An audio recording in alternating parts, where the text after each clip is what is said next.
Small Business Focus brought to you by Nedbank. Make taking your business to the next level happen. Make things happen. Nedbank. In studio with me this evening, John Baladakis, who, in addition to having a whole bunch of Pick and Pay franchises, is also the chairman of the Franchise Association of South Africa. We're talking franchising this evening. Anything you ever wanted to know about franchising but were too afraid to ask, you give us a call this evening on 021 446 0567, 011 883 0702. Absolutely anything. Let's see how well he knows the 627 franchise opportunities available in South Africa. It's astonishing that there's that many, John. Yeah, there's basically at last count, because FASA sort of keeps track of it, the 627 and about 30,050 franchise outlets. 30,050. Yep. So because that's about 30,000. Franchise outlets in South Africa. And it goes, I mean, the moment we think about franchising, we think of fast food, because that's the most in-your-face franchise opportunity, but there are locksmiths and postnets and pick and pays and virtually anything can be franchised ultimately. Sure, even there's some decent stuff happening in the building industry, tool hire, stuff like that. Okay, so there's good stuff happening in the franchise sector. Are you in the franchise market? Do you want to be a franchisee? Have you got an idea that you would like to franchise? Are you a franchisor and you want to pick the brain this evening of John Baladakis, the chairman of the Franchise Association? You give us a call this evening on 021 446 0567, 011 883 0702. Get your calls in nice and early, and we will get through as many as we can this evening. You are a Pick and Pay franchisee. You've been a Pick and Pay franchisee since Raymond Ackerman was 12. It's about 20 years now. Yeah, it's a long time, eh? Sure, we just celebrated the first store we opened 20 years ago. I think it was the 29th of March. Where was that? That was in Kempton Park. Okay. The store's called Kempton Gate. And it's an amazing journey. Really, it went so fast. I mean, you look back and you think, 20 years, what happened? Because you used to have the Pick and Pay store at Village Walk before Village Walk got bulldozed. Correct. And I suppose you had to be bought out of the lease there, and there is no Pick and Pay store in the immediate Sandton area where we are right now, because yours was effectively shut down. Look, there's the two Morningside stores and Benmore, I suppose. But there's quite a high density in that retail space, isn't there? Everyone's competing for space. You guys versus Spar versus Woolies. Woolies hasn't got a franchise arrangement anymore, but they're there, ShopRite with its Checkers brands and TrueSave brands in other areas. And then you've got Kevin Hedderwick thinking that he can play retail, looking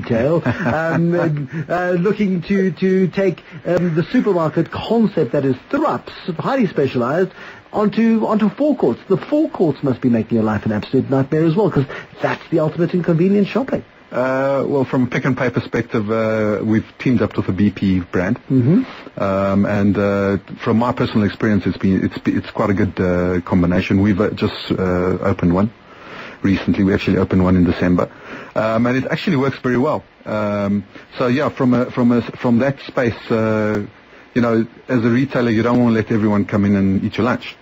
So you got to be as sharp as the rest of the market, and I think we're doing well there. But are we reaching some kind of saturation point in terms of servicing households, South African households, in terms of retail outlets? I think they said that 20 years ago. They said that 15 years ago. They said that 10 years ago. That's why I'm asking the question now. Is it different?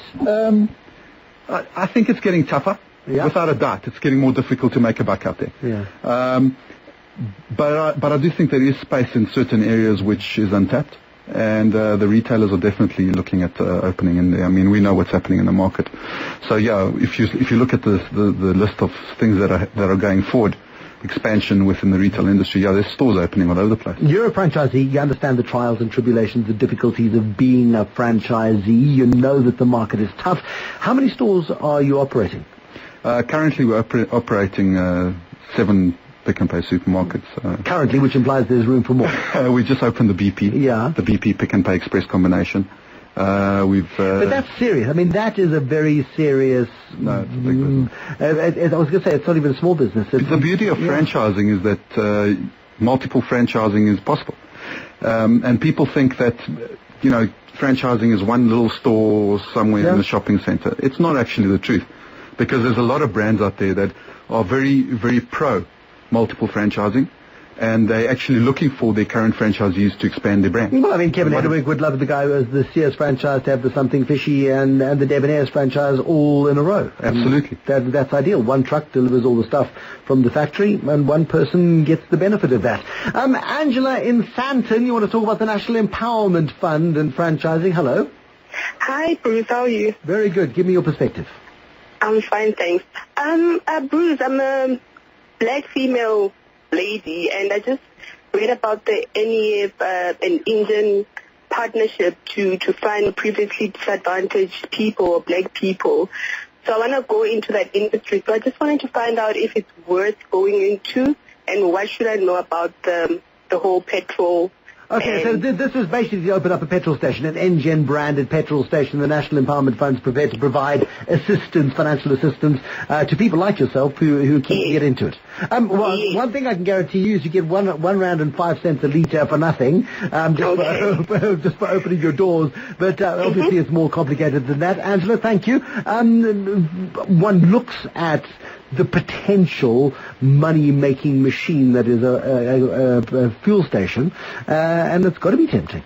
Sure, and I hope the listener looks at BP. Angela, I hope Angela looks at BP. But NGen and the NEF have partnered on this particular one to give opportunities to people like Angela. Is fuel franchising a good franchise opportunity? Look, it depends on the station. I mean, it's a very good franchise opportunity provided you're pumping the litres. Because that's what it's all about. And then obviously the quick shops or the express shops are actually contributing a little more to the profitability of that station. But as far as the NEF is concerned, they've got a great model. They've partnered up with a couple of the fuel industry leaders. And there's an enterprise development fund available where basically they can give you funding at about I think last we checked with the NEF was about somewhere between 7 and 8%. Sure. Which is a lot cheaper than... That's cheap money, yeah. So there is a good funding model with the NEF, and absolutely it's a way to go. The thing that scared me about what Angela said was, I'm thinking about doing this. What do I need to know about petrol? It's like, okay, whoa, hold on a second. I mean, people also make the terrible assumption when going into franchises that the business plan arrives, that the rule book arrives. You start on page 1, by the time you get to page 100, you know exactly what to do, and the money just walks through the door. Franchising provides you with help you might not otherwise have got had you gone off on your own, but it doesn't do the work for you, does it? No. And I always say, when people ask me, is live the life of a franchisee. Go make a point to live a life of that franchisee in that business that you want to open for at least 3, 4, 5, 6 days before making that decision. Because ultimately you want to make sure that what you've chosen to do is something that you're going to enjoy doing. You've got to be passionate about what you're going to do. If you're passionate about what you're doing, then it doesn't matter how hard the work gets. Then you're going to be able to do it.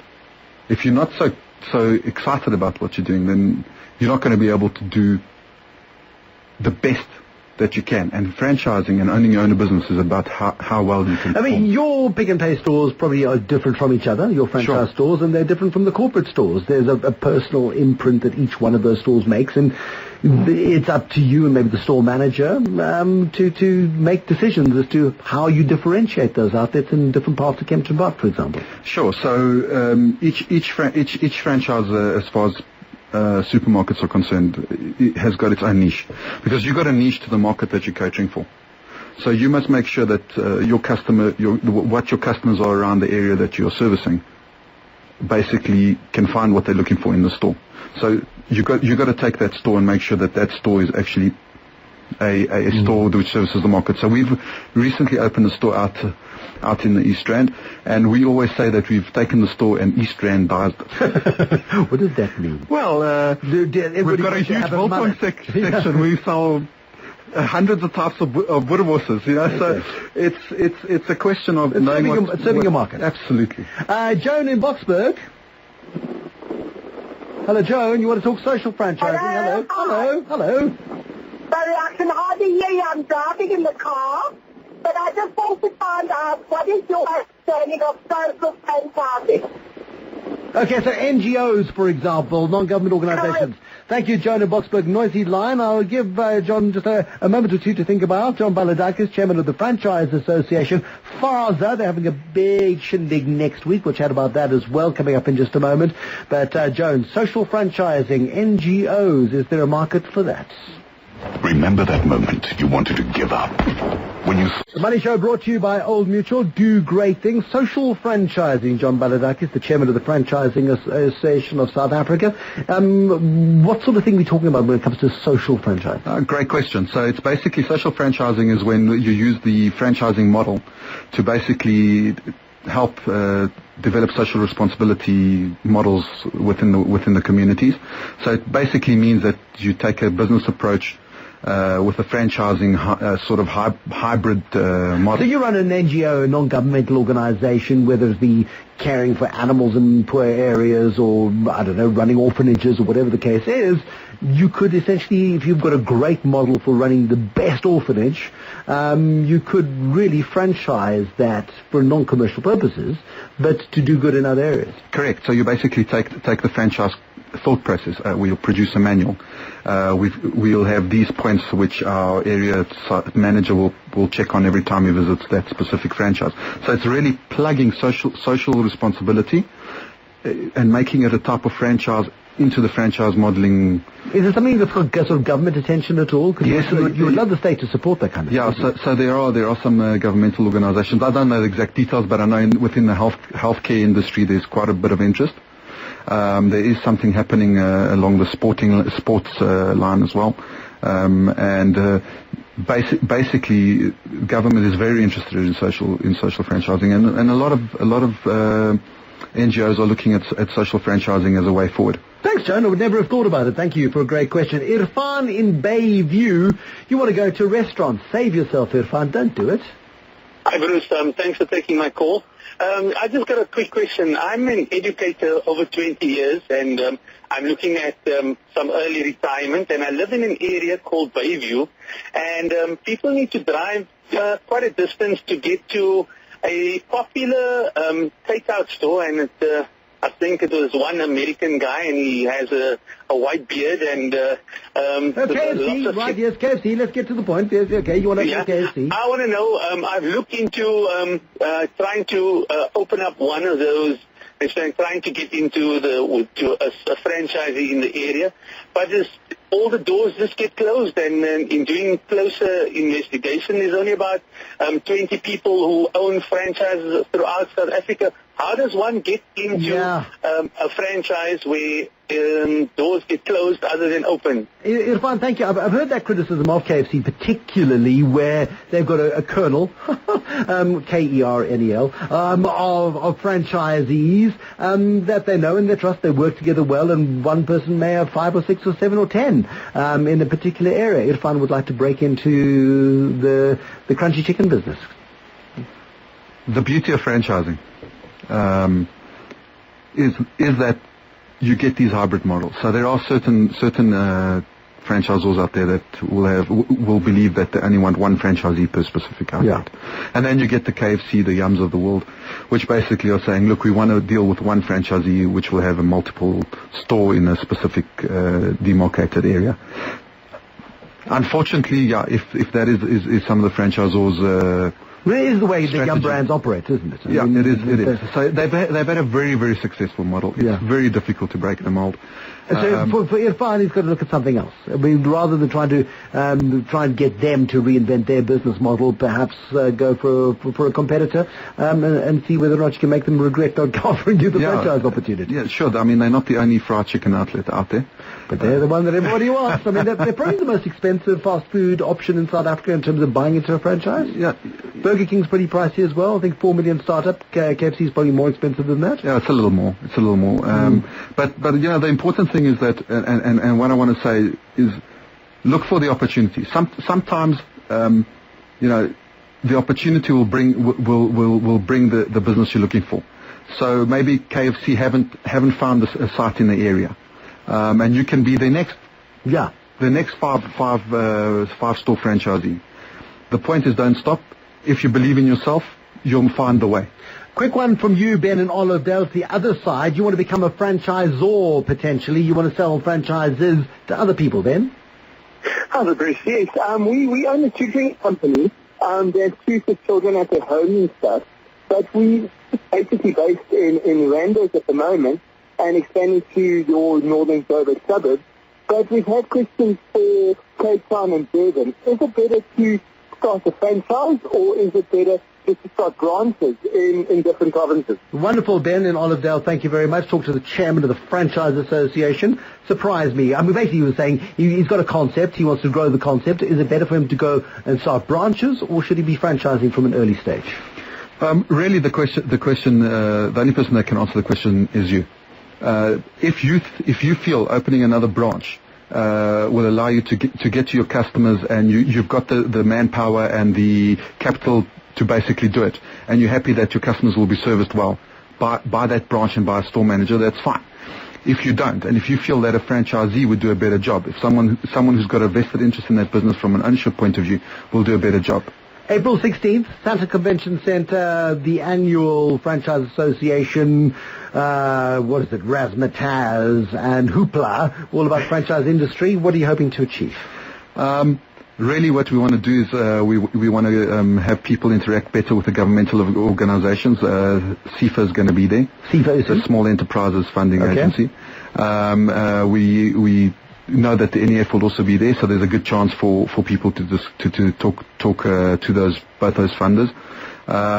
Obviously, there's our main sponsor there, which is, if I may, ABSA Bank, who sponsors the whole IFE, and you can have a chat with their guys from their franchise. One of the toughest things in franchising is startup capital. I spoke to a guy today who's got a clever idea he'll share with us in a couple of months' time in terms of filling the gaps for many startup franchisees, because there are very few black franchisees in South Africa, and every franchise owner wants black franchisees to expand into new markets.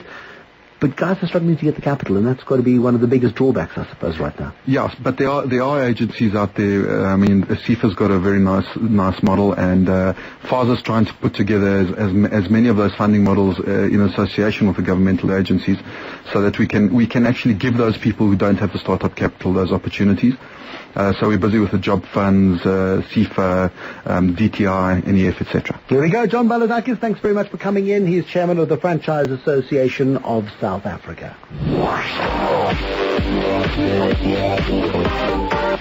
In life, you've got 2 choices. You can sit by and watch the world change, or you can help change the world to a better place for the next generation. At Old Mutual, they've made a commitment to invest in projects that deliver good returns while ensuring a sustainable future for the continent. They invest in projects that will better the lives of more than 500,000 school children, projects that will encourage entrepreneurship and create a culture of financial self-dependence, projects that will help save the planet. When you invest with Old Mutual, you're not only investing in your own future, you partner in creating a better South Africa. Old Mutual, do great things. Old Mutual is a licensed financial services provider.